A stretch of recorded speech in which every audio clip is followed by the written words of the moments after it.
Together. It's a series that we bring you, and this is part of it. Former Kansas City Chiefs kicker Nick Lowery has donated 250 rapid antibody tests to the homeless in Phoenix and plans to do much more.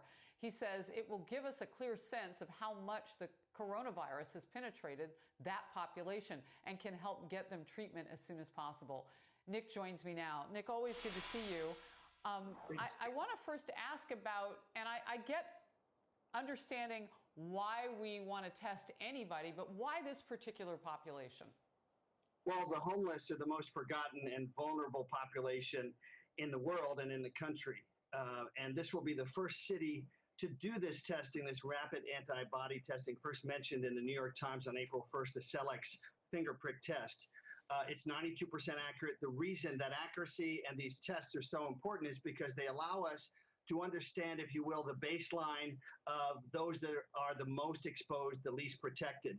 And instead of it being 200, we'll have 1,000, we're projecting in the next 2.5, 3 weeks of this population. Statistically, I studied with Professor Light at Harvard about this. We know when we go from 30 as a sample to 1,000, we go from plus or minus 5% to even close to 1.5% of really understanding human behavior and this situation. That allows Governor Ducey here in Arizona, who approved these tests, to be more confident in rolling out slowly and carefully and intelligently with real data what to do to open up this world again.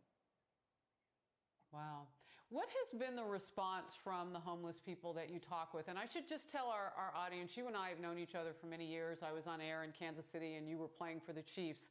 Right. And I have seen you dedicated to people who have less. But what do they trust? I mean, it's technically the government coming up to test them. What's their reaction? Well, the difference is we've been doing this for almost 15 years with St. Vincent de Paul's and Steve Zabilski and Jerry Castro and Danielle McMahon, and with the help of Dr. Nancy's integrative clinics. It's not the government. They've seen us in action. They see us serving food every day, particularly these, private behind the sidelines volunteers every day. And then we've had these huge events with 500 volunteers 5 times a year for 15 years. So there's trust there because, and by the way, we don't force anybody to take them. So we'll be at Ozanam Center, which is a center for the homeless that are elderly, above 50. So that means I'm elderly. And for the disabled. All right. And those that don't want to participate don't have to. And we have also an interesting demographic that 40% of these, Harris, are veterans. So it gives us a good picture of this population and also sends a message that we Americans are all in this together. People have been saying it, this says it. All right. Real quickly, just to shift gears to the NFL, a big topic is, how do you, with Goodell, the commissioner of the NFL, just open everything up? He wants to start with training facilities. Tell me your thoughts.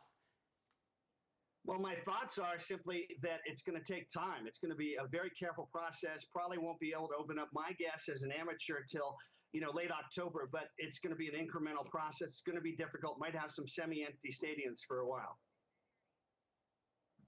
Yeah. And we wish you the best with the donations of antibody testing to the homeless there in Phoenix, I know, and in Scottsdale as well. Maybe other states can pick up on it. With that homeless population in California, maybe they're watching you, Nick. I appreciate your time. My NFL brothers, I challenge you. Thanks for watching.